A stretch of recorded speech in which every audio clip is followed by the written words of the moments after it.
the Pan-African Parliament was established as an organ, the African Union, in order to ensure that there's full participation of African people in the development and economic integration of the continent. The first parliament was inaugurated on the 18th of March 2004 in Addis Ababa, Ethiopia, and its headquarters are in Midrand, South Africa.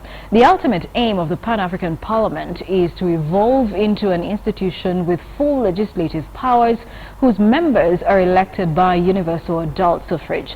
And the new protocol granting these powers has been adopted by the African Union and is currently under ratification by the member states. However, until such a time that the new protocol comes into force, the Pan-African Parliament shall have consultative and advisory powers within the African Union. And so there's a report that has been released by the State of the Union Coalition regarding the continent and how it is faring in regard to integration, and that report is actually called the Continental Compliance Report. And to further highlight more on what this report entails, what we need to know about it, and whether or not it even makes sense to us, is Eve Nidagira, who is the Executive Director for Fahamo Africa. And we also have Osai Odigo, who is the State of the Union Coalition Coordinator. Thank you both for joining us. And I understand Eve is also the Chair of the State of the Union Coalition. Thank you both for joining us. What is it that we need to understand about the Pan-African Parliament? What has it even done for us on the African continent? Well, thank you, Joy, for that opportunity. Many African people are asking themselves the same question. What is the Pan-African Parliament? If African citizens are tired or fed up, if I use that word, with their own national parliamentarians, how much interest would they give to the Pan-African Parliament? But as you said in your report, if the revised protocol, which was adopted last year in Malabo, Equatorial Guinea, if that protocol is implemented, we are going to see more changes, because then, as you say, members of Pan-African Parliament will stop having just advisory roles, but they will have the powers to have legislative laws, legislative powers, which then will be binding to all members of the African Union. And that's why we are seeing a very slow rate of ratification. As we speak, we only have one country, Equatorial Guinea. Maybe I think it's because the summit was held there and they wanted to give an example by ratifying. So are you saying that all these other African countries have not really done anything? They've not made a decision? Or is it that they're not even aware of it? They are aware of that, because as you say, like the State of the Union Coalition have been having discussions with different members of the Pan-African Parliament. Even today, when we launched, we have the first Vice President of the Pan-African Parliament, Honorable Eduardo Mulembwe from Mozambique, who came to be with us when we launched the report. But even Mozambique, having someone like that, they haven't launched. The president now, the current president for this year, is from Cameroon, but Cameroon has not ratified that. So out of the 54 countries, members of the African Union, if we add also the new one, South Sudan, we have 55 countries. Just one country 54. has ratified. Just one country has ratified. So 53 other countries have not ratified. Yes, they haven't. All right, and so you have actually released the Continental Compliance Report. I would like to know from you what is entailed in this report, and what is it that we need to know as Africans about this report, and how exactly does it connect to the Pan-African Parliament? Well, SOTU in the last 6 years has been doing a lot of monitoring to see how African governments are actually, in practical terms, implementing some of these treaties and commitments they make at either at regional level And one of the things we discovered is that because there's a lack of information coordinated in a central place, so people are not aware of what these commitments are, and people are not aware of what their governments have actually signed up to. So the report actually maps out what is it governments are actually doing, whether it's as regards women's human rights, or as regards governance or elections, or as regards the environment, specifically in terms of management of natural resources, also in terms of specific commitments, financial commitments and budgetary commitments to agriculture, as well as to health, which is also quite important. And then we now compare this over several countries on the continent. Because this was an innovative idea, because no one else was actually monitoring these instruments and actually documenting what governments are doing at national level. We initially looked at 10 countries. And the idea was we should be able to look at countries, whether you're in the North region, West African region, East, South, Central. Right. So which are some of those countries that you looked at? We looked at Kenya, Rwanda, Mozambique, Malawi, South Africa, Tunisia, Cameroon, Nigeria, Ghana, and Senegal. And what we did was they have similarities, but also we also recognize there are also regional disparities. And the idea was, let's look at what each governments are doing and whether there are any advantages from being from one region or the other. The results are interesting because we find that while there's progress in some areas, in some other areas governments are failing. So for example, you might find that a country like Mozambique has ratified quite a number of instruments, but then when it comes to implementing issues around allocating budgetary allocations to agriculture, for example, they're not doing so well. And then you'd find like a country like Nigeria and Ghana having so many progressive laws on corruption, but while Ghana is on a higher level, you find that Nigeria is closer to the bottom. So we're asking questions now, why are we having these disparities?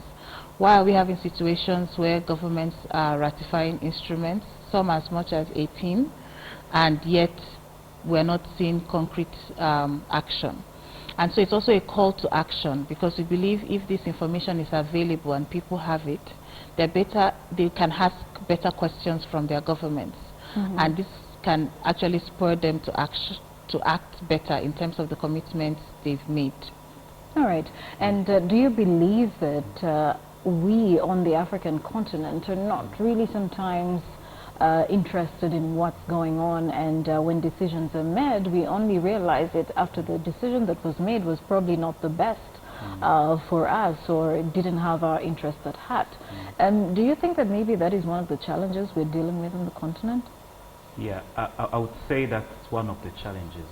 There are many, but I think there is that culture of being number one at doing things, because you know, if our leaders meet in Addis Ababa in Ethiopia or in another country, and there is a protocol there, there's a charter there to be signed and adopted, it sounds very progressive, so they sign it to be in the news and the media, but they've done that. But implementing is not just signing, because as my colleague said, there are some almost every protocol, charter or convention needs some political commitment in terms of policies, some changes in policies, but also budgetary allocation. As she said, if you have a protocol or a charter on agriculture, then there are some budgetary allocation that needs to go to that sector, whether it's education or health and others. But if in the report we just launched today, if you were to look at some of the indicators and analyze the budgetary allocation that have been there, they are very much below the standards that they have been put there by the African So what Union. are some of the indicators that actually show that there is progress that's being made, or that there's no progress at all that has been made in that year under review? Yeah, I think progress depends on who is looking at it. What we see in mainstream media, they say the gross domestic product of a country is growing, and they equate that to welfare of the people. So you see a lot of buildings coming up, or infrastructure projects and all that, but that's not what progress means. I think progress, if you look at the majority of almost 1 billion African people, progress should be to measure how many Africans are able to access the basic needs without struggling. All right. And speaking of basic needs without struggling, using African perspective, what are some of those needs that we can actually identify and say these are the needs that Africans would actually, if you give them this, then they would actually be referred to as basic needs? The basic needs are food, health, and also access to basic services such as running water in homes, good roads, because what you find is that they are all connected one way or the other. If people do not have food on their table, they are not interested, they cannot engage politically, they are not active citizens because they are more concerned with where they get their daily food from. Health is also a very big issue. We find that with poor access to health facilities or to affordable drugs or Medicare, people are not able to live life at the fullest. And obviously that means, for example, they cannot get good jobs because if you are sick, you cannot work. And so that automatically excludes you. And it also means when you are sick, you lose opportunities for employment because you take a lot of sick days off. And we find out that these needs are very basic because that is what actually closes the inequality gap. Right. Because the difference between you and I or the guy that stays on the street is access to these services. And if these basic services are met, then you even up the equality gap automatically, because this is taken care by social services. And so it means that there's better use of taxes, and then it also means better opportunities for children and young people from these families, because it means they can go to school. Their parents don't necessarily have to look for large amounts of money to send them because this is already provided through public services. It also means that they have a greater chance to move out of poverty, because we find that there's a cycle of poverty that continues from generation to generation, and that is what we're trying to break. And that is why we are calling for more active and focused attention to these basic needs, so that if these are taken care of, then we can see opportunities happen. And we've already seen how this has happened in the past. Many of our leaders actually came from deprived backgrounds, and if not for scholarships that were available then, or free education in some areas, they wouldn't be where they are today. That's very true. And you know, I can actually use the example of Burundi, where you're from. I mean, Burundi is one of the poorest countries in the world by at least statistics from the World Bank and all these organizations, and the United Nations as well also categorizes it as one of the poorest countries in the world. But again, the Continental Compliance Report is highlighting democratic governance, transparency and human rights, rights of women and youth, health, agriculture and conservation of nature. I would just like to touch a bit on democratic governance. Burundi, for instance, is going through some tough time around this time, and much as the African Union says they are worried of what's going on there, it's a whole different story when it comes to how they are dealing with the situation. Saying it is not necessarily being attributed to helping solve the problem. So do you think that our African Union as well needs to be questioned on what exactly their role is in democratic governance on the African continent? That's a very interesting question. Actually, to just go back to one of the points you mentioned about the advisory role of the Pan-African Parliament, that shows you the nature of most of the institutions and organs of the African Union.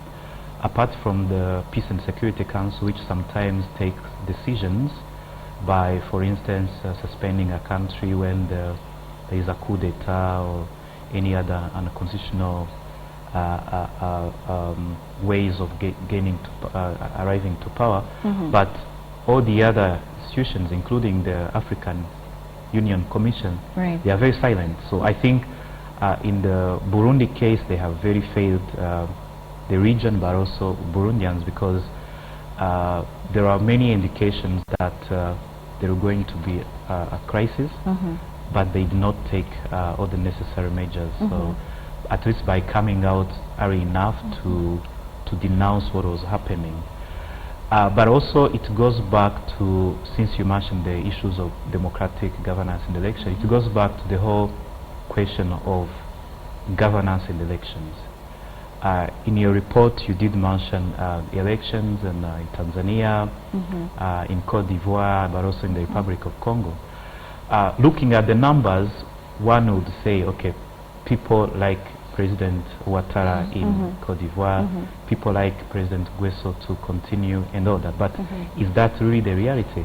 Because we have made to believe that a democratic process or a process of democratization is just being demonstrated on election day, whereas there should be a continuous process, whereas African people at different levels, at the very local level to the national level, where they continue engaging with their leaders, so that you just don't elect people today, you disappear, and then you come back after 5 years. Because what happens during that period of 5 years, it's when we lose touch with our leaders. The African Union and institutions like the Pan-African Parliament need really to do more by asserting some authority on member states. So if you have a leader who has been in power for 20 years, 30 years, close to 40 years, they will not take a decision which goes against someone who wants to extend their term. And well, speaking of that, let's now move on and take a look at the delivery of services by the different African countries. You're from Nigeria, and Goodluck Jonathan didn't really have a peaceful time for reasons. He just happened to be president during a challenging time with fighting Boko Haram in Nigeria, and probably that is what led him to losing an election this year. But Nigeria, despite the fact that it is now Africa's largest economy, it also has some of the poorest communities on the continent, and that you cannot actually just bypass. There are ways in which Nigeria itself can be able to get itself out of poverty because of the wealth that you have. You're one of the biggest oil producers on the continent. But why do we continuously see cycles and cycles of poverty among the people in Nigeria? I would say the major issue is corruption, because no matter what good institutions you build, no matter what incentives you put in, corruption just prevents things from happening. And this is it has been a major stumbling block. You find that access to services, you need to tip or bribe someone in order to get service. You find that accounts are doctored, you don't know where funds are going to, and it seems that many of the anti-corruption institutions that were established have not yet been able to actually capture the big fish, the guys leading these rings. But then another thing that, and this also came out from the report, is that it's embedded in the system, so that you find a situation whereby civil servants are also complicit. So even if you carry out any sort of investigation, it's very difficult to get good results because you need to know where to look, and it's been hidden. Also, when you try to find out why is it that all the funds that have gone into education, into getting good roads, better infrastructure, where is it going to, you're not able to trace it. And so in the last few years, Nigeria has tried to strengthen its watchdog policies by ensuring that we can follow the money. We have extensive money laundering laws. But I think the major issue is because they've not been able to successfully prosecute someone for swindling large amounts of money. So it's impunity that has actually led to the destabilization of the system. And because people are now asking a lot of questions, We can't be the fastest growing economy. We can't have these vast natural resources, and we're not seeing the benefits. Right. So, and like you said, this also led to dissatisfaction among the voting populace, and people wanted change, because the desire of the people is that we should be able to live well, and we should be able to benefit from our resources. And everyone recognizes that corruption is a big issue, but you also need a decisive leader that can take a decision when it affects someone that is prominent or powerful in society. And we hope with the new change in government, this can happen. But we also recognize that it takes more than one person. It has to be led by institutions as well. And that is why we also call for stronger and independent institutions that have prosecutorial powers and that can actually go after these people, because they are human beings like you and I. They are not ghosts, and so we should be able to find them. All right, and so going forward, you know, now that the compliance or continental compliance report has been released, what's the way? Do you now leave it to the Pan-African Parliament to deal with it and take it on with the African Union? What exactly happens now going forward, and at what point do we realize that the African Union or the Pan-African Parliament is even doing anything about what is in the Continental Compliance Report? Okay. This report is just a basis for discussions and continuous work. So the State of the Union has been working with three main stakeholders. So that's our fellow organization, the civil society, but also grassroots organization who can take a simplified form of the form, and then they read it. But also on the second front is to inform citizens, because there are some commitments our countries make that ordinary citizens don't know, but our role is to continue working with various civil society organizations, but also the media. Like this program is a way of disseminating or informing people what is out there, what Kenya has committed to doing, and other countries that we have featured there. But also on the third front, which is very important, is to approach those governmental organizations like the African Union Commission, the Pan-African Parliament, and national parliamentarians who represent their countries to the Pan-African Parliament. Those are the direct link between a country and the African Union. So we have been having contact with them in various countries, but also different departments within the countries that we work in, especially ministries of foreign affairs, because they have what they call Africa Desk, or offices that are in charge of African affairs.